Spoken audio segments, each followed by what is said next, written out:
The night was heavy with silence. A thin fire burned in the middle of the broken valley, its flames flickering weakly against the cold air around it. A small group of survivors sat close together. They were tired, hungry, and frightened. The world they once knew was gone. Mira sat near the fire, hugging her knees. Her dark eyes reflected the flames as she listened to the sound of wind passing through the ruins. The fire gave her little warmth, but it gave her a place to focus. All around her, the land was scarred by war. The sky above carried the faint glow of enemy ships moving in orbit. Every person in the camp knew they were being hunted. Beside the fire, Tomas stood. He was an older man with gray in his beard and a scar running down his cheek. His shoulders were broad, but his face showed exhaustion. For many nights he had carried the weight of leadership, guiding the small band of survivors through danger. He looked at the fire and then at the people gathered around. There were barely 50 of them left. Once, their villages had stretched across the valleys and hills. Now only ashes remained. The Dominion, a ruthless alien force, had swept across. Their planet, they burned villages, destroyed cities, and captured anyone who resisted. Those who escaped lived like shadows, hiding in caves, forests, or ruined buildings. Mira and Tomas's group had walked for many days to reach this valley. It was far from the main roads, hidden by jagged cliffs and broken stone. Tomas called it their last refuge. The camp was silent except for the crackle of the fire. Children huddled against their parents. A few young men sharpened makeshift spears, though all knew such weapons were weak against the machines of the Dominion. Every sound in the distance made their hearts race. Still, they stayed close to the fire, for the fire meant they were not alone. Mira's younger brother, Leo, sat beside her. He was only 12, but carried eyes far older. He leaned toward her and whispered, "Do you think we are safe here?" Mira wanted to answer yes, but she could not lie. She reached out and held his hand instead. "We are safe for tonight," she said softly. That was the best promise she could give. Tomas cleared his throat and spoke so all could hear. "We rest here, but we do not stay too long. The Dominion searches every corner. If they find us, this place will burn like the others. But while we are here, we hold together. We do not lose hope." Some nodded, others only stared at the fire. Hope was a fragile thing, easily broken. Yet, when Tomas spoke, a small strength passed through the group. As the night grew colder, Mira stood and walked a little away from the camp. She climbed onto a pile of broken stone and looked at the horizon. In the distance, faint red lights moved across the sky. She knew those lights were not stars. They were the patrol ships of the Dominion. Her heart tightened at the sight. She thought of the friends she had lost, of her parents taken in the raids. She wondered if humanity and the humanoid kind could ever rise again. Her eyes shifted back to the fire. The survivors were small, almost fragile against the endless dark. Yet something in her chest stirred. They were still alive. They had not given up. And as long as the fire burned, there was a chance. When she returned to the camp, Leo was asleep against the stone, his head resting on her shoulder. Mira sat down again, staring into the fire. Tomas walked over and lowered himself onto the ground beside her. "You worry too much," he said gently. Mira gave him a tired smile. "I cannot help it. I see the ships above, and I know they are looking for us." "They are always looking for us," Tomas replied.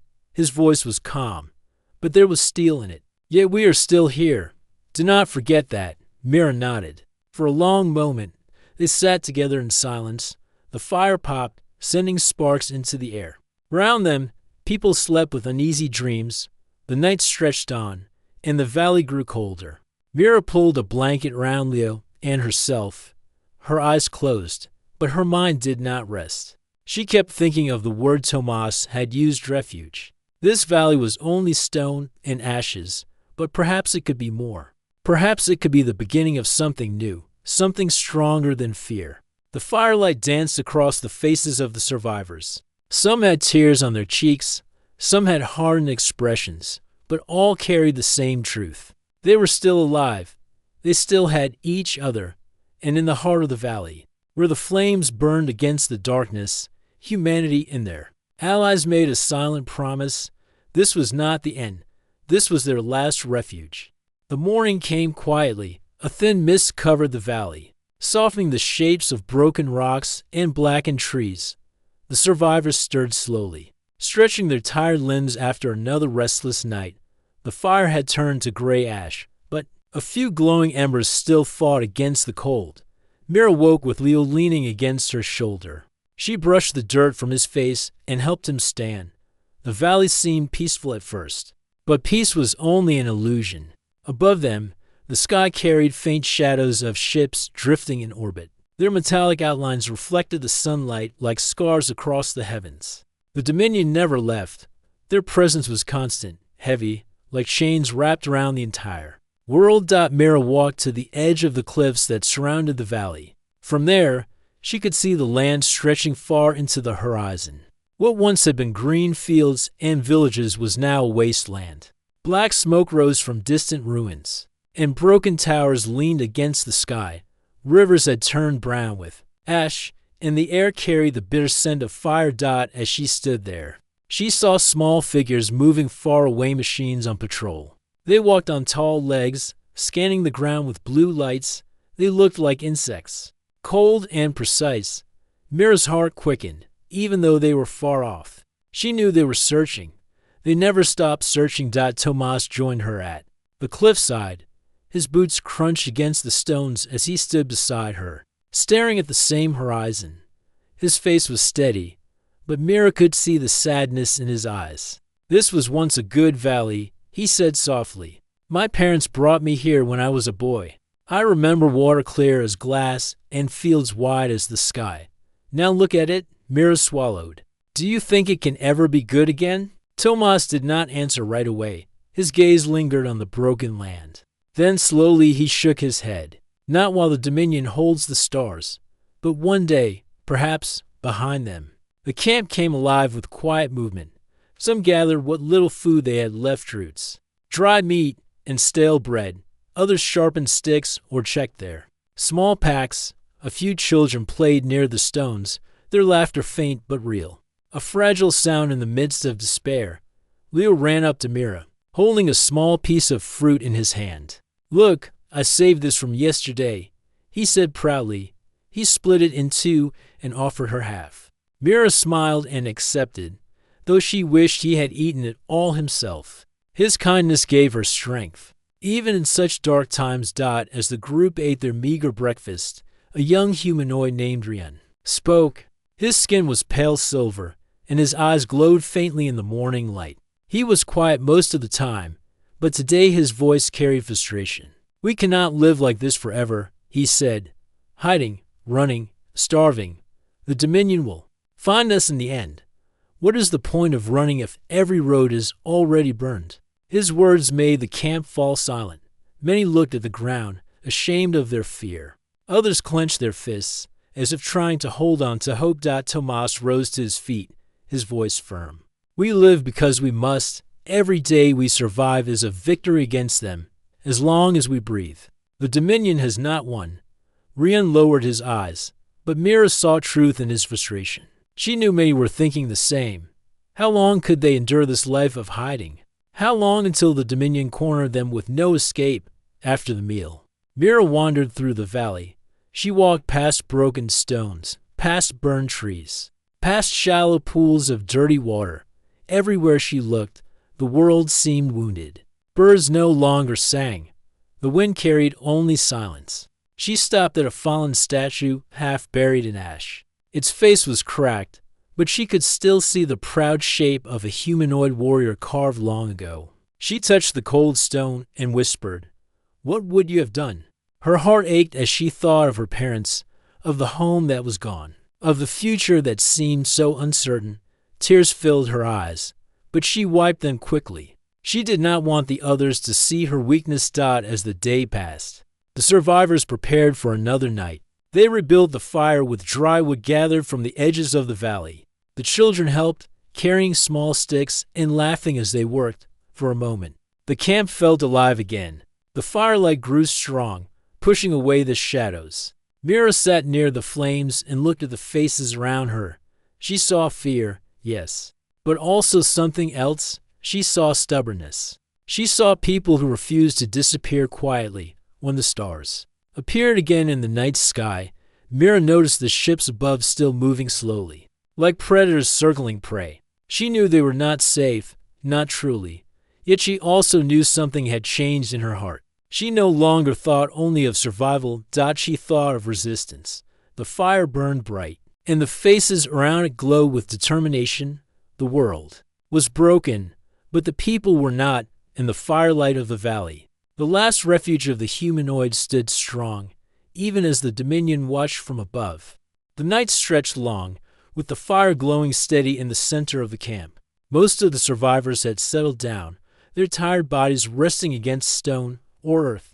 Mira sat awake, her eyes scanning the dark cliffs around them. She could not sleep.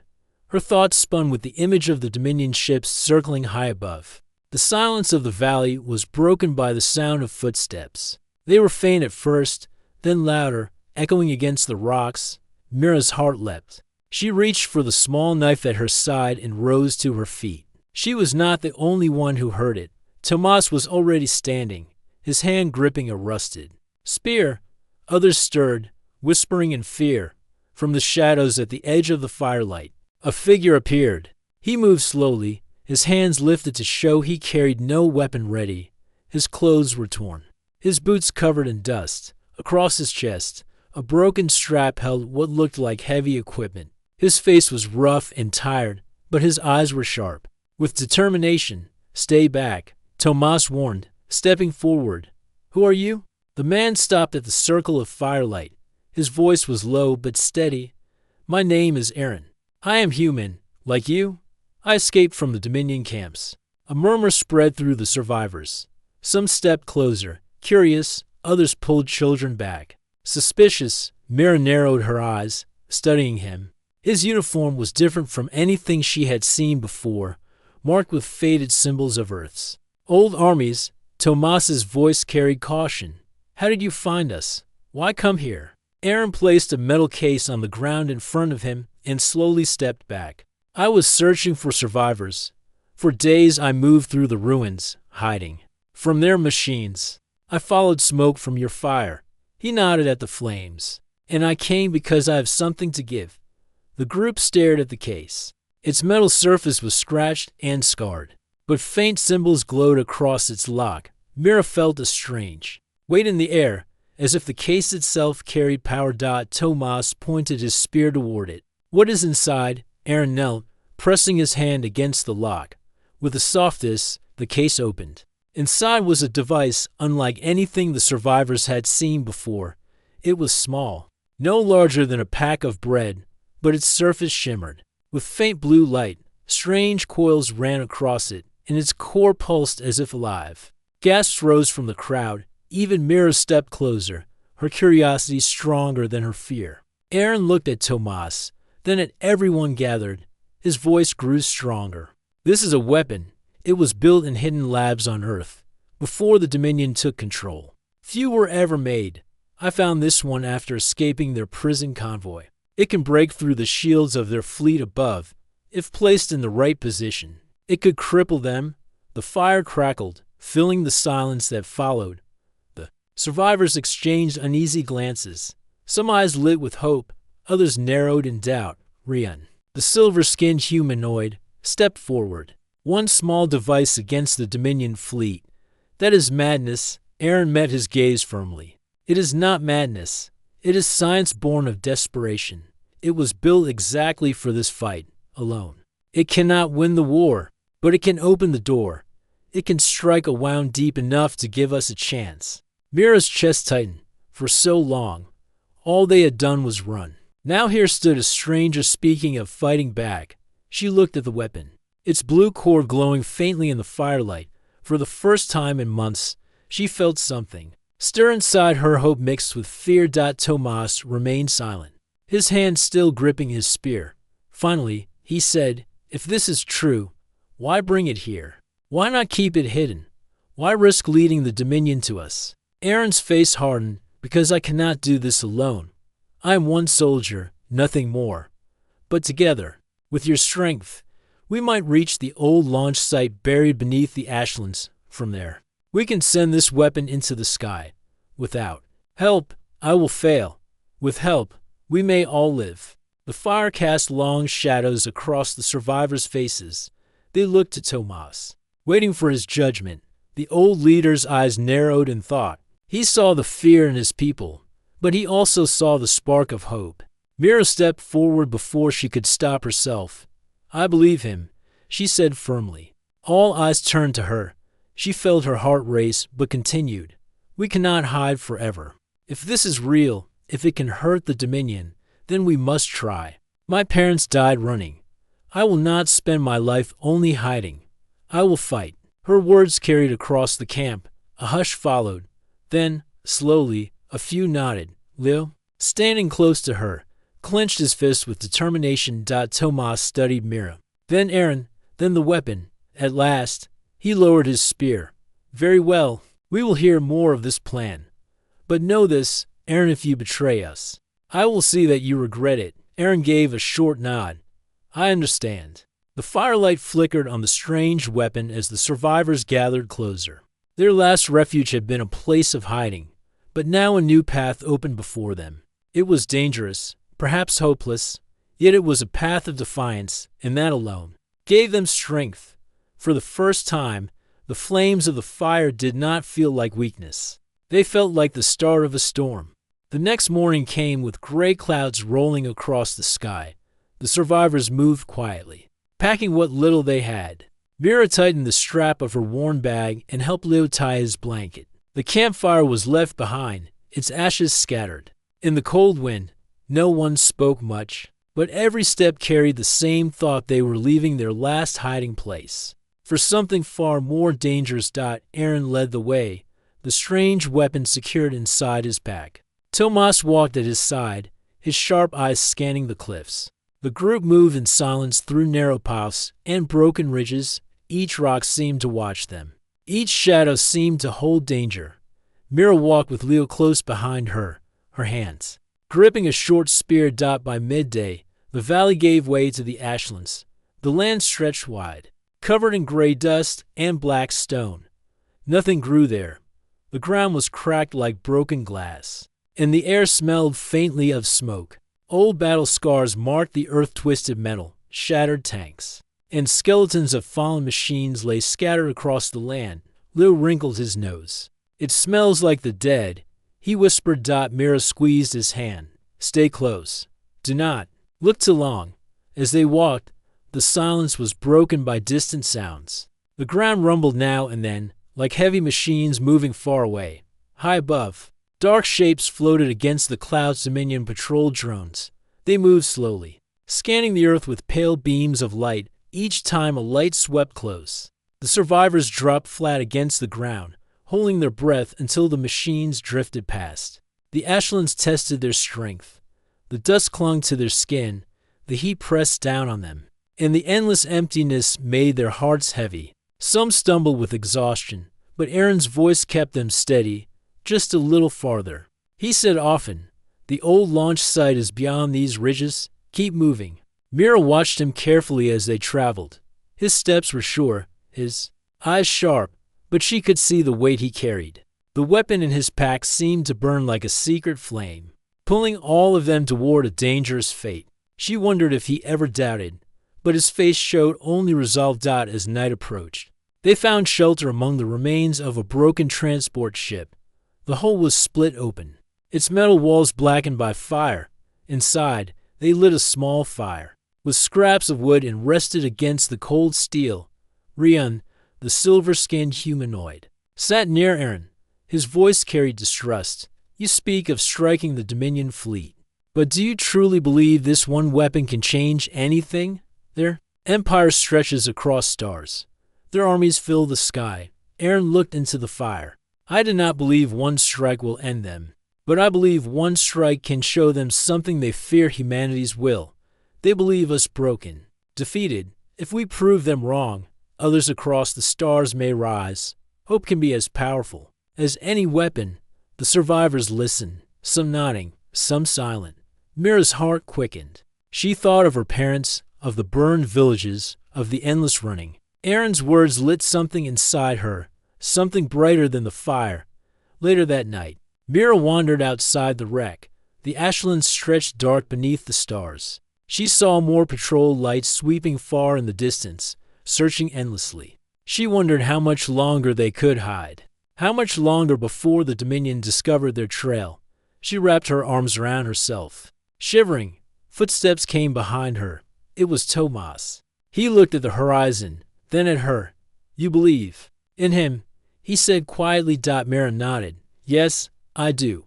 Tomas sighed. "I want to believe too. But belief will not keep us alive. We will need more than hope to reach that launch site." "We have each other," Mira replied. "That is something the Dominion does not understand. They fight with machines, but we fight with hearts." Tomas gave her a small smile, one of the first she had seen on his face in many days. "You sound like a leader, Mira." "I'm only a survivor," she said softly. "Sometimes," Tomas said, "survivors make the strongest leaders." The next morning, the group continued across the ashlands. The sun was hidden behind thick gray clouds, and the wind carried fine dust that stung their eyes. They walked between jagged ridges, following Aaron as he led them closer to their destination. But danger soon found them. From the cliffs ahead came a sudden metallic screech. The ground shook as a Dominion war beast emerged, its body towering like a giant insect of steel. Its legs struck the earth with thunder, and its glowing eyes scanned the land behind it. Smaller drones spread out like wolves. "Down!" Aaron shouted. The survivors scattered for cover among the rocks. Mira pulled Leo behind a broken slab of stone, her heart pounding. The war beast roared, its sound echoing across the ashlands. Blue beams swept over the ground, searching. One wrong move, one mistake, and they would all be caught. Mira held her brother tight, her breath trembling. The ashlands had shown them its cruelty. The road ahead was no longer just a journey. It had become a battle for survival. The night was uneasy. The survivors huddled close together in the wreckage of old stone and steel. Their fire kept small so no light escaped into the ashlands. Mira lay awake, listening to the harsh wind outside. Every crack of stone, every whisper of sand made her think of machines approaching. When dawn came, the sky was pale gray, heavy with dust. The group gathered their belongings, preparing to move again. Aaron checked the strange weapon carefully, its blue light glowing faintly within. The metal case. Tomas spoke quietly with him, their faces serious. Mira could not hear their words, but she knew they were discussing the dangers ahead. Leo clung to Mira's arm as they walked. His small steps were quick, trying to keep up with the others. Mira kept glancing at him, her protective instinct strong. She wished she could shield him from the fear that followed them like a shadow. But she knew he was old enough to understand the truth.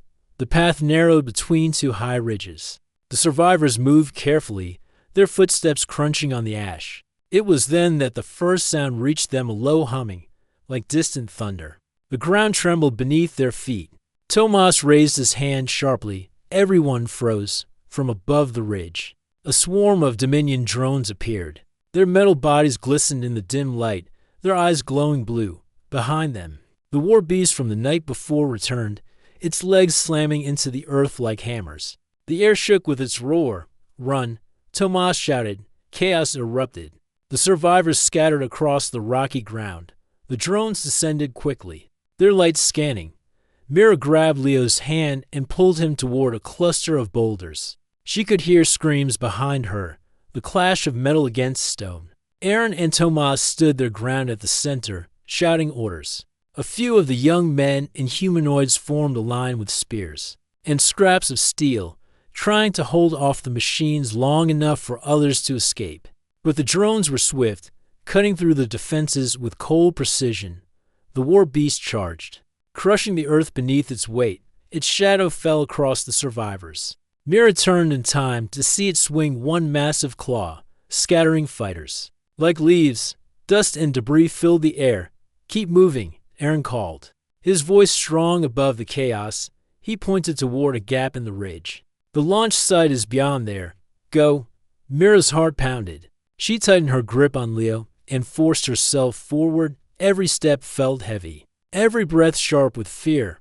Around her, families rushed with children, elders stumbled with weak legs, and cries filled the air. Then she saw Tomas. The old leader stood in front of the advancing drones, his spear braced in both hands. He blocked their path to the children. His voice roared with defiance. "You will not take them." The drones swarmed him, their blue lights flashing. Tomas fought with every ounce of strength, striking and shoving them back. His spear broke through metal, sparks flying. For a moment, it seemed he could hold them, but the war beast stepped forward, towering above him. Its claw rose high. Mira screamed as the claw came down. Tomas fell beneath the strike. For a heartbeat, the world froze. Then Mira felt Leo pulling at her arm. She forced herself onward, tears burning her eyes. Tomas had given his life so they could escape. She would not waste his sacrifice. The survivors poured through the gap in the ridge. Aaron moved among them, guiding, shouting, pulling the weak forward. His face was set like stone, his eyes blazing with determination. Mira followed close, dragging Leo until they reached the other side. Behind them, the valley shook with battle. The drones pressed harder. The war beast bellowed, and fire spread across the ashlands. But the survivors kept running. They stumbled over rocks, their breaths ragged, but they did not stop. At last, they reached a wide slope leading down to a hidden entrance, half buried in the ash. It was a massive steel door, cracked with age, marked with symbols of the old world. Aaron rushed forward, pressing his hand against a panel. With a groan, the door slid open, revealing darkness inside. He shouted. One by one, the survivors entered the shelter. Mira guided Leo through, her body shaking with exhaustion. As she crossed the threshold, she looked back. The ashlands behind them burned with fire and dust. The war beast roared again, its voice shaking the ground. She knew the fight was far from over. Inside the door, the survivors gathered, their faces pale, their breaths quick. Aaron sealed the entrance, his hands moving quickly across old controls. The heavy steel closed with a thunderous echo. For now, they were safe. But safety was not the same as victory. Tomas was gone. Many others had fallen. And the Dominion was still out there. Mira stood in the dim light of the underground chamber, her hand holding Leo's tightly. Her tears came, hot and silent, but her heart hardened. The Dominion had struck with fire and iron, but they had not destroyed the will of the survivors.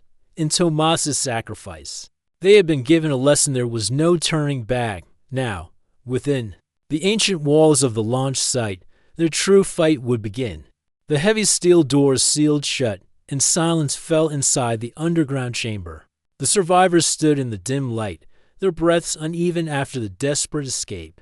Some collapsed against the walls, too exhausted to move. Children clung to their parents, trembling from fear. Mira held Leo close, her heart still racing. The chamber stretched wide, carved deep into the earth.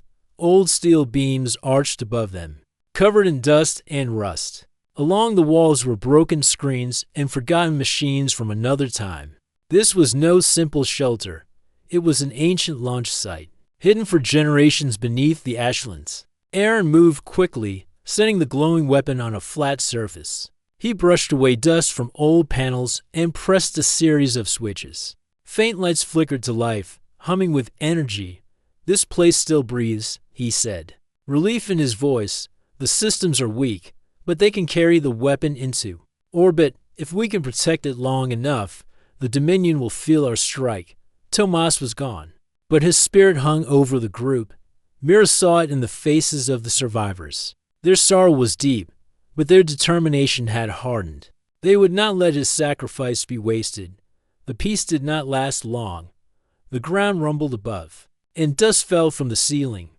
The Dominion had tracked them. The survivors tensed, as echoes of metallic roars filled the tunnels. The war beast and its drones were near. Aaron's voice cut through the fear. "We must hold them back until the launch is complete. If they break through before then, all is lost." He turned to Mira. "I will prepare the weapon. You and the others must guard this chamber. No matter the cost. Mira nodded. Fear pressed heavy in her chest, but she would not run. She gripped her spear and looked at Leo. His eyes were wide, filled with worry. She knelt and touched his shoulder. Stay with the others. Stay safe. I will come back. The survivors spread out across the tunnels leading into the chamber. They armed themselves with whatever they could: broken pipes, sharpened rods, even pieces of stone. Rian stood beside Mira, his silver eyes glowing faintly. We are outmatched, he said quietly. Then we fight harder, Mira replied. The first drones burst through the tunnel. Their glowing eyes lit the darkness, and their metallic limbs clattered against the stone. The survivors roared as one, striking with desperate strength. Spears thrust, stones smashed, and sparks filled the air. Mira swung her weapon, cutting. Through a drone's arm, Rian struck another, his strength sending it crashing into the wall. The battle spread like fire. More drones poured in, and behind them came the thunder of the war beast. Its roar echoed through the chamber, shaking the ground. The survivors held their line, but every clash pushed them back. Inside the chamber, Aaron worked with frantic speed. He connected the weapon to the old systems, his hands moving across controls. Lights flickered brighter, and a deep rumble filled the air. The launch pad, hidden beneath layers of dust, began to rise.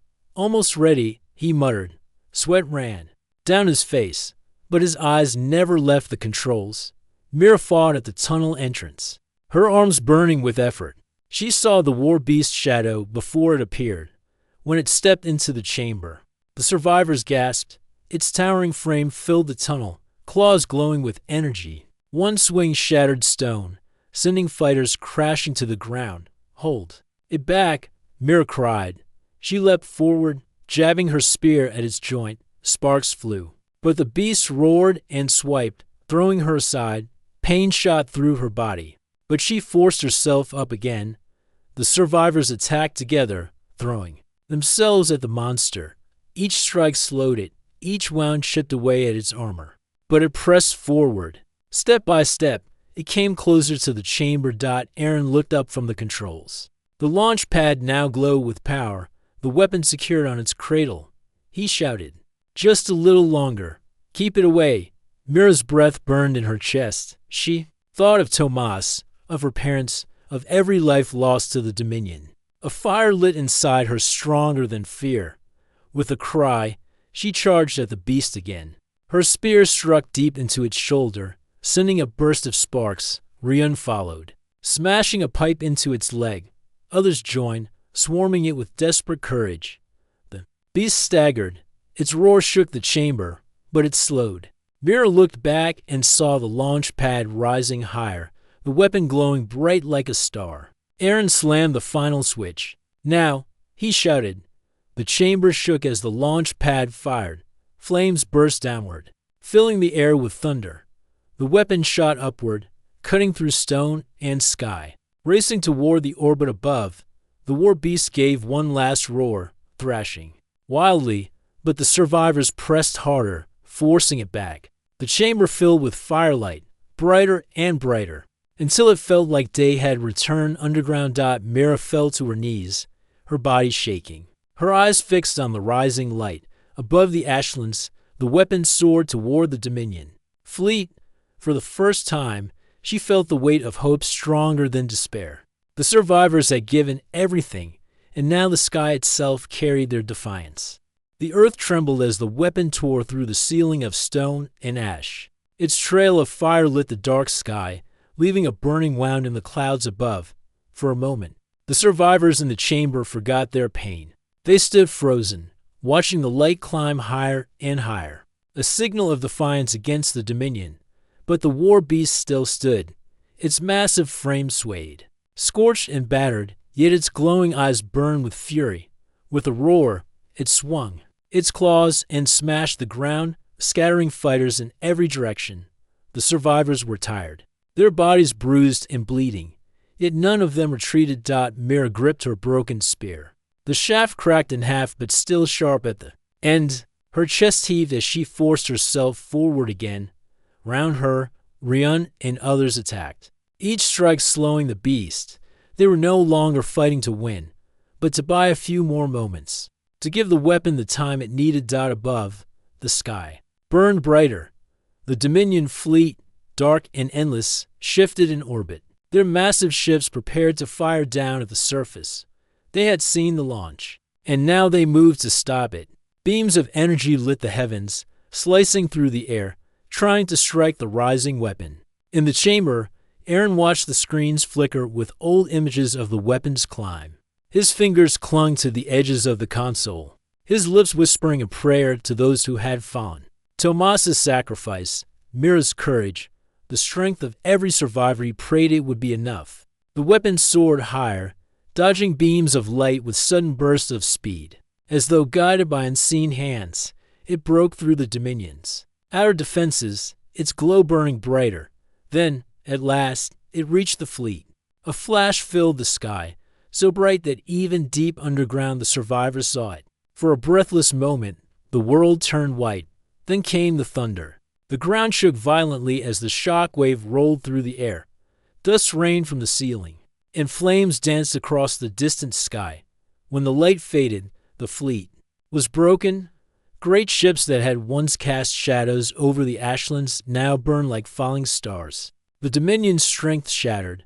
Their roar silenced at last. In the chamber, silence fell. The war beast staggered, its glowing eyes flickering. It turned as if sensing the loss of its masters.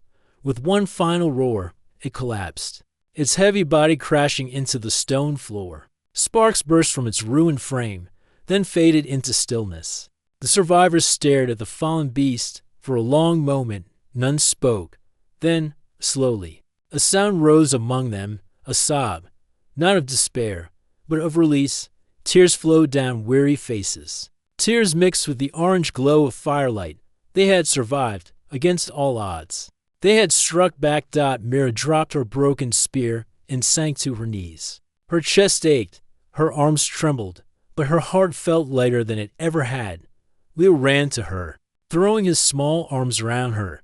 She held him close, pressing her face into his hair. Her tears falling into the firelit dust. Aaron stood near the console, his hands resting on the controls. His eyes were wet as he whispered, "We did it, Tomas, we did it." The survivors gathered together in the center of the chamber. Flames from the broken machines cast dancing shadows on the walls. The children huddled close to their parents, and the elders sat quietly, their eyes shining with pride. They had lost so much, but tonight they had gained something greater: hope. Rion's voice broke the silence. The fleet is gone, but the ashlands remain. What comes next? Mira rose slowly, her hand resting on Leo's shoulder. She looked around at the faces of the people who had fought beside her, people who had carried the weight of despair yet refused to surrender. "What comes next?" she said, her voice steady as life. "We rebuild. We rise from the ashes. This land is no longer a prison. It is our home." Her words spread through the chamber, and the survivors straightened. Some wept quietly. Others smiled through tears. For the first time in generations, they believed there could be a future outside. The night sky glowed with the falling embers of the Dominion fleet. Stars shone brighter than ever, no longer hidden by shadows. The weapon's fire had cleared the heavens, leaving space open and free. The survivors emerged slowly from the underground chamber. They stepped into the ashlands, now lit by the burning remains of their enemy. The air smelled of smoke, but also of freedom. They stood together, hand in hand, watching the flames. Mira felt the wind brush her face. She thought of Tomas, of her parents, of all those who had given their lives so that this night could exist. Her heart ached with loss, but it also swelled with pride. Humanity had not been crushed. It had endured. In the firelight, the survivors raised their voices in a song, soft at first, then strong, a song of mourning, of memory, but also of victory. The sound carried across the wasteland, echoing through the ruins, rising to meet the stars. Tears fell freely, shining in the glow of the flames. They were tears of pain and sorrow, but also of hope, for in the firelight of the ashlands, humanity had found its last refuge, and in that refuge, they had found the strength to begin again.